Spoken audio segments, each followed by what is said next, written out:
AP assembly స్థానాలకు సంబంధించి జరుగుతున్నటువంటి ఓటింగ్ ప్రక్రియ అనేది మొదలైంది. ఆల్రెడీ ఇప్పటికే కూడా 2 రౌండ్లు ముగిశాయి. కానీ ఈ 2 రౌండ్లు ముగిసేసరికి కూడా ఎన్డీఏ కూటమికి సంబంధించి ఎక్కువ ఓట్లు పోలైనట్లు కూడా తెలుస్తుంది. అయితే పిఠాపురం నియోజకవర్గానికి సంబంధించి అయితే మనకి పిఠాపురంలో ఇప్పటికీ 5,000 ఓట్లు పైచిలుకు పవన్ కళ్యాణ్ ఆధిక్యంలో ఉన్నట్లు కూడా స్పష్టమైనటువంటి మెజారిటీ తెలుస్తుంది. అక్కడ వంగా గీతాకి పోటీగా ఉన్నటువంటి పవన్ కళ్యాణ్కి ఈసారి అక్కడ ఆధిక్యం ఎక్కువగా ఉన్నట్లు కూడా చాలా స్పష్టంగా తెలుస్తుంది. అయితే 5,000 ఓట్లు అంటే 4,800 పైచిలుకు ఓట్లు కూడా పవన్ కళ్యాణ్కి వచ్చినట్లు కూడా స్పష్టంగా తెలుస్తుంది. అయితే ఇక పిఠాపురం నియోజకవర్గంలో కాపు సామాజిక వర్గానికి సంబంధించి ఎక్కువ ఓట్లు ఉండడంతో పాటు అటు పవన్ కళ్యాణ్ మీద ఉన్నటువంటి అభిమానంతో ప్రజలు కానివ్వండి లేదా వైసీపీ మీద ఉన్నటువంటి ఏదైతే వ్యతిరేకత భావం ఉందో దానివల్ల పిఠాపురం నియోజకవర్గంలో ఇవాళ మనకి స్పష్టమైనటువంటి మెజారిటీ మనకు కనబడుతున్నట్లుగా కూడా తెలుస్తుంది. అయితే పిఠాపురంలో గతంలో చెప్పారు, సిద్ధం సభలో జగన్మోహన్ రెడ్డి చెప్పినటువంటి వ్యాఖ్యలు ఏంటంటే క్లీన్ స్వీప్ చేస్తాము, పిఠాపురం అనేది చాలా వరకు కూడా చాలా ప్రతిష్టాత్మకంగా తీసుకున్నటువంటి పరిస్థితి కనపడుతుంది. ఏది ఏమైనా పిఠాపురం నియోజకవర్గంలో పవన్ కళ్యాణ్ గెలుస్తారంటూ కూడా అక్కడ ఉన్నటువంటి కార్యకర్తలు కానివ్వండి చాలామంది కూడా చెప్పినటువంటి మాట ఇవాళ ఆ మాట స్పష్టంగా క్లారిటీగా నిజమవుతున్నటువంటి పరిస్థితి మనకి పిఠాపురంలో కనబడుతుంది. అయితే పిఠాపురంలో 5,000 ఓట్లు అనేవి ఇంకా కాదు, ఇంకా ఆధిక్యత కూడా వచ్చే అవకాశం చాలా స్పష్టంగా కనబడుతుంది. ఏపీ అసెంబ్లీ స్థానాల్లో ఇవాళ మాట్లాడుకుంటున్నటువంటి పేరు ఏదైనా ఉందంటే అది పిఠాపురం. ఎందుకంటే అక్కడ పవన్ కళ్యాణ్ పోటీ చేయడమే కాదు, అక్కడ వంగా గీత కూడా చాలా ప్రతిష్టాత్మకంగా వైసీపీ అభ్యర్థులందరూ కూడా ఎస్పెషల్లీ జగన్మోహన్ రెడ్డి కూడా చెప్తున్నాడు అక్కడ వంగా గీత వస్తుంది అని కూడా చెప్పినటువంటి పరిస్థితి కనబడుతుంది. కానీ ఏది ఏమైనా పిఠాపురంలో వంగా గీతకు పోటీగా ఇవాళ పవన్ కళ్యాణ్ 5,000 ఓట్ల ఆధిక్యతలో కూడా మనకి తెలుస్తున్నట్లు చాలా స్పష్టమైనటువంటి మెజారిటీ కనబడుతుంది.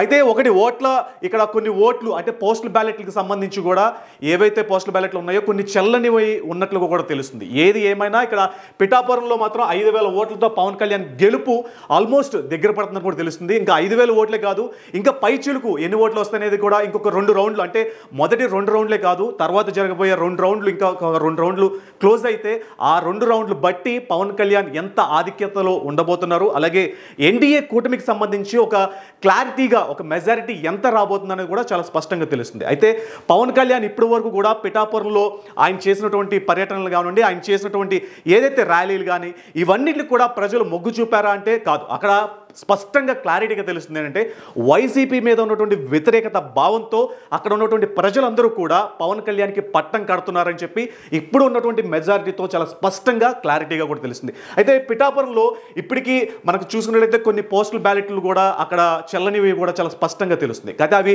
ఎంతవరకు చెల్లలేదు అంటే అది అక్కడ వంగా గీతకి అవి మైనస్ అవుతున్నాయా, ఇటు పవన్ కళ్యాణ్కి ప్లస్ అవుతున్నాయా అనేది మాత్రం మరి ఒక 2 రౌండ్లు క్లోజ్ అయ్యే టైం కల్లా పవన్ కళ్యాణ్ ఎంతవరకు 5,000 ఓట్ల ఆధిక్యత ఇంకా ఎక్కువ ఓట్లు వచ్చే అవకాశం ఉందా అనేది కూడా చాలా స్పష్టంగా తెలిసే అవకాశం మనకి ఏపీ అసెంబ్లీ స్థానాల్లో కూడా కనబడుతుంది. అయితే ఇప్పటికే ఏపీ అసెంబ్లీలో ఆల్మోస్ట్ ఎన్డీఏ కూటమికి సంబంధించి ఎక్కువ స్థానాలు వచ్చినట్లు కూడా కనబడుతుంది. అయితే వైసీపీకి మాత్రం చాలా తక్కువ స్థానాలు మన ఇప్పటివరకు ఉన్నటువంటి ఏవైతే అసెంబ్లీకి సంబంధించినటువంటి ఎలక్షన్స్లో ఓటింగ్ ప్రక్రియలు ఉందో ఆల్మోస్ట్ వైసీపీకి సంబంధించి చాలా తక్కువ స్థానాల్లో మాత్రమే అక్కడ ఉన్నటువంటి అభ్యర్థులు గెలిచినట్లు కూడా తెలుస్తుంది. అయితే పిఠాపురానికి ఎస్పెషల్గా పవన్ కళ్యాణ్ ఇవాళ దేశం మొత్తంలో కూడా చర్చించుకోదగ్గ పేరు ఏదైనా ఉందంటే అది పిఠాపురం అసెంబ్లీ స్థానాల్లో ఎవరు ముందంజలో ఉంటారనేది. అయితే ఇప్పటికీ వచ్చినటువంటి మనకి ఒక లెక్క ప్రకారం కూడా పిఠాపురంలో ఆల్మోస్ట్ 5,000 ఓట్ల మెజారిటీతో పవన్ కళ్యాణ్ ముందంజలో కూడా ఉన్నట్లు తెలుస్తుంది.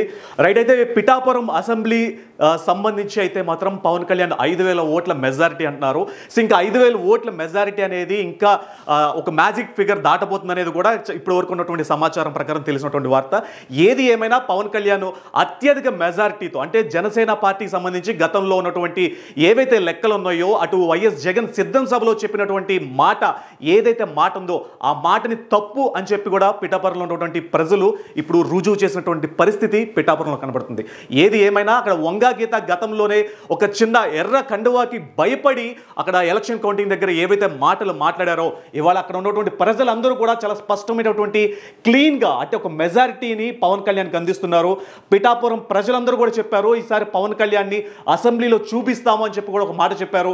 ఇవాళ అక్కడ మనకు చూస్తున్నట్లయితే ఇప్పటివరకు ఉన్నటువంటి ఏదైతే ఓట్ల లెక్కింపు ప్రక్రియ ఉందో ఈ ఓట్ల లెక్కింపు ప్రక్రియలో ఆల్మోస్ట్ 4800 ఓట్ల మెజారిటీ పైచిలుకు పవన్ కళ్యాణ్కి వచ్చినట్లుగా కూడా తెలుస్తుంది. ఈ విధంగా చూసుకున్నట్లయితే ఇక మిగతా రౌండ్లో కూడా చూసుకున్నట్లయితే పవన్ కళ్యాణ్ ఇంకా అత్యధిక మెజారిటీతో పిఠాపురం నియోజకవర్గంలో గెలుస్తాడంటూ కూడా అక్కడ ఉన్నటువంటి కార్యకర్తలు కానివ్వండి లేకపోతే అక్కడ ప్రజలు కానివ్వండి చెప్తున్నటువంటి మాట. ఏది ఏమైనా ఇప్పటికీ ఒక స్పష్టమైన క్లారిటీ ఏంటంటే పిఠాపురం ప్రజలందరూ కూడా అక్కడ ఒక కాపు సామాజిక వర్గమే కాదు చాలా సామాజిక వర్గాలు ఉన్నాయి. అయినా సరే కాపు సామాజిక వర్గానికి సంబంధించి ఓట్లు పడతాయని చెప్పి అంటున్నటువంటి మాటను అక్కడ ఉన్నటువంటి ప్రజలు ఇవాళ నిజం కాదని తేల్చారు. ఎందుకంటే అన్ని సామాజిక వర్గాలతో కూడా కలిసికట్టుగా పనిచేసే నాయకుడు ఉన్నాడు అంటే అది పవన్ కళ్యాణ్ అని చెప్పి కూడా పిఠాపురం ప్రజలు ఇవాళ ఇచ్చినటువంటి మెజారిటీతో మనకు చాలా స్పష్టంగా తెలుస్తుంది. ఏది ఏమైనా వంగా గీత గతంలో ఏదైతే మాట ఉందో 100% నేనే నెగ్గుతా అంటూ కూడా వంగా గీత గతంలో చెప్పినటువంటి మాటలు ఉన్నాయి. అలాగే సిద్ధం సభలో వైఎస్ జగన్ 1కి 10 సార్లు ఈసారి పిఠాపురం నియోజకవర్గాన్ని చాలా ప్రతిష్టాత్మకంగా తీసుకున్నా నెగ్గి చూపిస్తా అన్నారు. కానీ ఇప్పుడున్నటువంటి మెజారిటీతో చూసుకున్నట్లయితే కనుక ఆ పరిస్థితి ఎక్కడా కూడా మనకి కనబట్టలేదు. ఎందుకంటే ఇప్పటికీ ఆల్మోస్ట్ మెజారిటీ స్థానాల్లో ఎక్కువ శాతం పవన్ కళ్యాణ్కి ఎక్కువగా ఉన్నట్లుగా కూడా తెలుస్తుంది. అంటే ఓట్ల లెక్కింపులో ఇప్పటికీ పోస్టల్ బ్యాలెట్లో చాలా వరకు ఓట్లు చెల్లనివి ఓట్లు ఉన్నట్లుగా కూడా తెలుస్తుంది. అయితే ఆ ఓట్లు అనేది వంగా గీతకి అక్కడ మెయిన్గా అంటే వంగా గీత వెనుకంజలో ఉండడానికి కారణమయ్యాయా అనేది కూడా ఇక్కడ వాళ్ళు ఆలోచించాల్సినటువంటి ప్రశ్న. ఎందుకంటే గతంలో వంగా గీత కాకినాడ నుంచి పోటీ చేసినప్పుడు అక్కడ ఉన్నటువంటి ఏరియాల్లో ఆవిడ చేసినటువంటి పరిస్థితులు కానీ అభివృద్ధి కార్యక్రమాల దృష్ట్యా పిఠాపురంలోకి వచ్చినప్పుడు పిఠాపురం ప్రజలు కూడా ఆలోచించుకుంటారు ఏంటంటే కాకినాడని ఏ విధంగా అభివృద్ధి చేయనటువంటి వంగా గీత పిఠాపురంలో పోటీ చేస్తే ఎంత అభివృద్ధి కనపరుస్తుంది అనేది ప్రజలకు ఉన్నటువంటి ప్రశ్న. ఆ ప్రశ్నకి సమాధానంగా పవన్ కళ్యాణ్ పోటీ చేసినప్పుడు పవన్ కళ్యాణ్ అభివృద్ధి దృష్ట్యా అసెంబ్లీలోకి అడుగు పెడితే పిఠాపురాన్ని ఏ విధంగా తీర్చిదిద్దుతారు ఏ విధంగా మార్చుతారు అనేది ప్రజలకు ఉన్నటువంటి ఒక ప్రశ్నని ఇవాళ నిజం చేశారు పిఠాపురం ప్రజలు. ఆ విధంగానే 2024 అసెంబ్లీలో పవన్ కళ్యాణ్ అడుగు పెడతారు అంటూ కూడా పిఠాపురం ప్రజలు అలాగే అక్కడ ఉన్నటువంటి టీటీబీ అభ్యర్థి వర్మ ఇచ్చినటువంటి ఏదైతే మాట ఉందో ఆ మాటకు కట్టుబడి పిఠాపురం ప్రజలందరూ కూడా ఇవాళ పవన్ కళ్యాణ్కి అత్యధిక మెజారిటీ కూడా ఇచ్చినట్లు తెలుస్తుంది. అయితే 4800 పైచీలకు ఓట్లు అంటే సామాన్యమైనటువంటి విషయం కాదు. అంటే మొదటి 2 రౌండ్లు ముగిసేసరికి 5000 ఓట్లు మెజారిటీ వచ్చిందంటే ఇక మిగతా రౌండ్లు కూడా ముగిసేసరికి ఎంత మెజారిటీ వచ్చే అవకాశం కనబడుతుంది. అంటే గతంలో చాలామంది చూసాం మనకి నిమ్మల రామానాయుడు గారు కానివ్వండి ఇలా చాలామంది రాజకీయ నాయకులకి ఎక్కువ మెజారిటీ వచ్చినటువంటి పరిస్థితులు కనబడ్డాయి. ఇప్పుడు జనసేన పార్టీకి సంబంధించి ఎక్కువ మెజారిటీ కనుక వస్తే దేశంలో అందరూ కూడా వెయిట్ చేస్తున్నటువంటి ఒక అసెంబ్లీ స్థానం ఉందంటే అది పిఠాపురంలో ఓట్లు వేయడానికి చాలా వరకు ఎన్ఆర్ఐలు చాలా దూర ప్రాంతాల్లో కానీ ఉన్నటువంటి ప్రజలందరూ కూడా వచ్చి పవన్ కళ్యాణ్ గెలిపించడం కోసం పిఠాపురానికి వచ్చారు. పిఠాపురానికి రావడమే కాదు పవన్ కళ్యాణ్కి మద్దతు ఇవ్వడమే కాదు పవన్ కళ్యాణ్ని అసెంబ్లీలో నిలబెట్టాలి